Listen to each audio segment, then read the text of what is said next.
मराठा समाजामध्ये देवेंद्र फडणवीस साहेबांनी विनाकारण मराठा समाजाविषयी द्वेष व्यक्त केलेला आहे। कुठं खोटे गुन्हे दाखल करणं, कुठं जेसीपीवरती फुलं गुदाळतात म्हणून दाखल करणं, वाघोलेसारख्या महिलांवरती विनाकारण खोटे दाखल गुन्हे करणं, कुठं पूर्वी 3 महिन्यापूर्वी रॅल्या काढल्या त्याचे गुन्हे दाखल, साखळी उपोषणांचे केलेले पूर्वीचे, म्हणजे ही सूड भावना कोणची आहे? 10% आरक्षण घेण्यासाठी, ते पण इतक्या जबाबदार मंत्र्यानं ज्यांच्याकडे गृह खातं आहे, जे राज्य चालवते, जरी मुख्यमंत्री उपमुख्यमंत्री दुसरे असले तरी तुम्ही एवढा मोठा कारभार चालवता आणि मराठ्यांविषयी इतका द्वेष विनाकारण काही कारण नसताना 10% आरक्षण जे टिकणार नाही ते स्वीकारायचं। आधी सूचना कशाला काढली?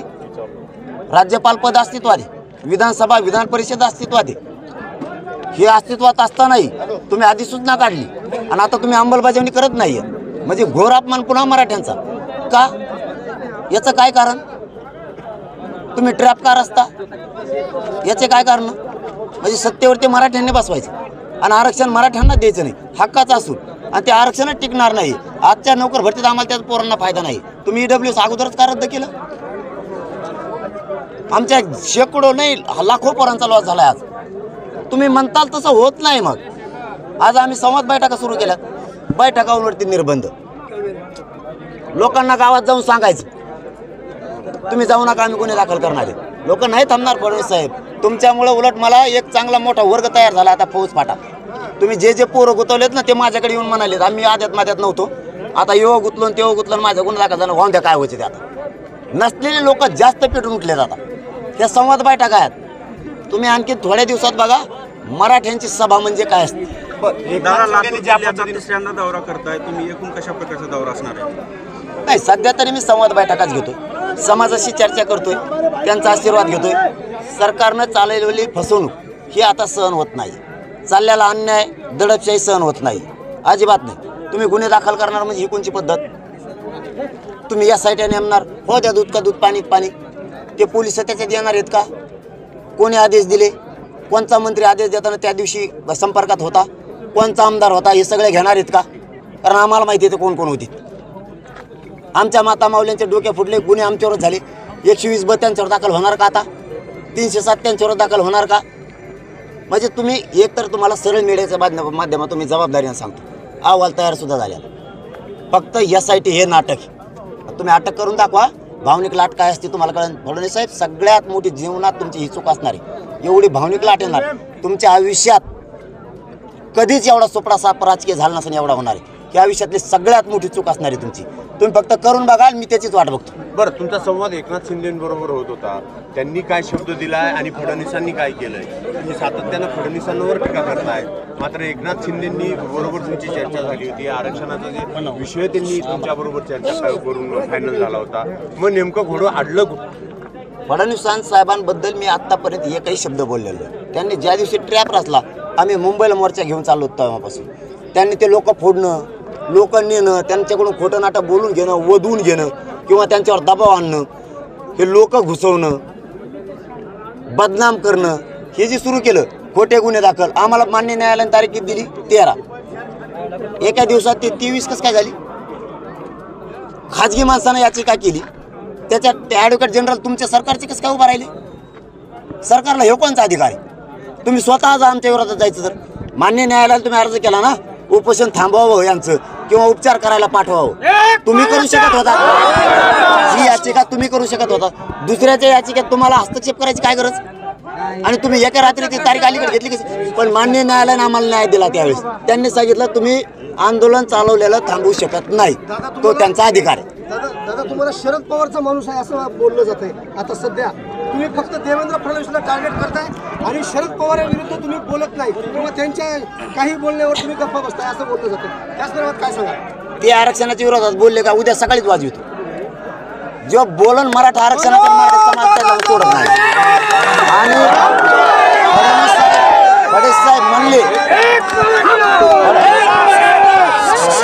फडणवीस साहेब म्हणले म्हणून मी बोलणार नाही, त्यांच्यावर सुद्धा नाही, फडणवीस साहेबांवर सुद्धा नाही बोलणार, चूक केली की बोलणार। फडणवीस साहेबांचे एक स्टेटमेंट सांगतो तुम्हाला, फडणवीस साहेब म्हणतात ना माझ्या मागे आहेत, फडणवीस साहेबांनी TV 9ला एक बातमी दिली मुलाखत, त्याच्यात ते म्हणतात पवार साहेब अंतरवालीला गेले होते, त्यांच्या उभ्या आयुष्यात इतकं घाण त्यांना कुणीच बोललं नसेल, ते एका रस्त्याने जाणार होते, दुसऱ्या रस्त्याने पळून जावं लागलं.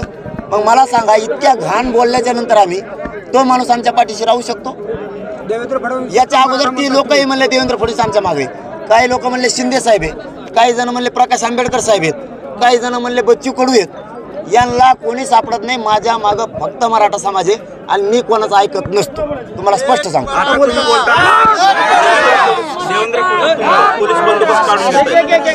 अहो 8 दिवस झाले, मला पोलीस बंदोबस्ताची गरज नाही, परंतु 8 दिवसापूर्वी वेगळं वातावरण होतं. अचानक बदललं कसं?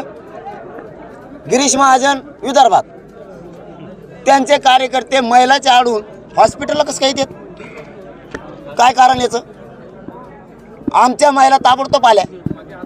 ही काय पद्धत? म्हणजे तुम्हाला कार्यकर्त्याच्या हातून हल्ला घडून आणायचा म्हणून तुम्ही पोलिसाला लांब ठेवले. पोलिसाला काय दोष देताय? त्यांना जसे आदेश आहेत तसं करता येते. ते कुठं थांबतात? आता आम्ही इथं चाललो 2 किलोमीटर पुढं किंवा लांब 2 किलोमीटर मागं एखाद्या लिंबा झाडाखाली किंवा एखाद्या हॉटेलजवळ असं थांबणार. फक्त गेले म्हणून सांगायचं. काय झालं, हल्ला झाला, मग पोलिसच नव्हते तिथं किंवा होते, म्हणजे नाही का एखाद्याच्या लग्नात पाहुणा रुस होतो तसं मंडपाच्या ह्या कोपऱ्यात त्या कोपऱ्यात. देवेंद्र फडणवीस ही चाला असावी राज्य चालवताना. मला गरज नाही, मी 70-80 पोरं माझ्या बोलून घेतले. ते काय, माझी टीम सज्ज आहे, माझं संरक्षण करायला माझी जात खंबीर आहे, गरज नाही मला. पण यांची नियत ही चांगली नाही मराठ्यांविषयी. आता बोलताना तुम्ही म्हणला देवेंद्र फडणवीसांचा मराठा, नेमकं काय आपल्याला म्हणायचं? शेवटी आता काय, पक्षाला मोठं मानायचं म्हणल्याच्या नंतर मराठा आमदार जो आहे, मंत्री जो आहे, त्याचे जवळचे लोक येतात का नाही येत हे लक्ष ठेवणं गरजेचं आहे. कारण त्यांच्या लेकराला आरक्षण लागणार आहे, ते नसलेले येणार, त्यांना काय बोलायची गरज नाही, त्यांना बोलायची गरज नाही. पण उद्या त्यांचं भविष्यसुद्धा त्याच परिसरातल्या, त्या सर्कलमधल्या, त्या मतदारसंघातल्या लोकांच्या हातात आहे. म्हणून आम्हाला गरजेचं आहे बघणं. मराठ्यांचा प्रश्न इथं असताना तुम्ही नेत्याकडून वाढायला लागलात, जातीच्या आंदोलनात तुम्ही सहभागी होताय की नाही हे बघणं गरजेचं आहे. आता लोकसभेची निवडणुकी लागणार आहे, त्याच्यामध्ये मराठा समाजातील देखील उमेदवार मोठ्या संख्येने उभा राहतील. नाही, तो समाजाचा निर्णय, माझा नाही. समाजाचा मी मालक नाही आहे. समाज माझा मालक आहे, मी समाजाचा नाही आहे. मुलगा म्हणून त्यांचं काम करतोय, पण त्यांना अधिकार आहे. असं काही आहे का? गोरगरीब मराठ्यांनी शेतकऱ्यांनी उभा राहू नये, धोत्रावाल्यांनी उभा राहू नये, पॅन्टवाल्यांनी उभा राहावा, दलित बांधवांनी उभा राहू नये, धनगर बांधवांनी, वंजारी बांधवांनी उभा राहू नये, ऊसतोड कामगारांनी, मजुरांनी उभा राहू नये. असं काही आहे का? त्यांना अधिकार आहे, उभा राहतील. 50-50 हजार, त्याला काय, त्यांचा अधिकार आहे, राहतील उभा. त्यांचा निर्णय आहे, मी मालक नाही आहे समाजाचा. दादा तुम्ही 900 एकर वरती सभा घेणार आहे, ते ठिकाण कोणतं आहे? महाराष्ट्रातलं कोणतं जिल्हा? नाही, मी पहिल्यांदाच हे सांगितलंय, कालपासूनच आम्ही सांगत होतो. आम्ही 15 दिवस झाला आम्ही बघतो, आमच्या 10 टीमा राज्यात बघतात. कारण आम्हाला जवळपास 2000 एकर नुसतं पार्किंगला पाहिजे आणि 900 ते 1100 एकर पाहिजे. कारण समाजाचा आतून असा विषय ठरला आता घरी माणूसच ठेवायचा नाही, एकदाच शक्ती दाखवायची. जर फडणवीस साहेब अशी दहशत मराठ्यावर मुद्दाम करत असले, सगळ्यात मोठा राज्यातला मोठा समुदाय मराठा समाज आहे, आणि त्याच्यावर एवढी दडपशाही जर होणार असली तर सामान्य जातीचं कसं होईल इथून पुढं? सामान्य छोट्या जातींचं तर मरायचंच काम आहे यांच्या पुढं. आम्ही ताकदवर असून जर हे हालीत तर गोरगरीब 12 बलुतेदारांनी जगायचं कसं यांच्या पुढं? मुस्लिम बांधव, बौद्ध बांधवांनी कसं जगायचं? म्हणून आम्हाला एकत्र येणं गरजेचं आहे, आणि आम्ही शांततेत एकत्र येणार. आम्ही ते ठरवलं. आता 900 एकर मिळाले, परंतु पार्किंगला आम्हाला कमी पडतंय. ठिकाण आम्ही तुम्हाला थोड्या दिवसात सांगणार. धन्यवाद. काय आव्हान कराल? मराठा बांधवांनी एकजूट राहावं. सगळ्या पक्षातल्या बांधवांना माझे हात जोडून विनंती, पक्षापेक्षा नेत्यापेक्षा जातीला मोठं माना, जातीचे लेकरं मोठे करा, मग राजकारण करा. ही तुम्हाला शेवटची विनंती. कारण तुम्हाला मोठं करणारे मराठ्यांचे माणसं आहेत, हे तुम्हाला मग कधीच मोठंही करणार नाही तर माफ सुद्धा करणार नाही.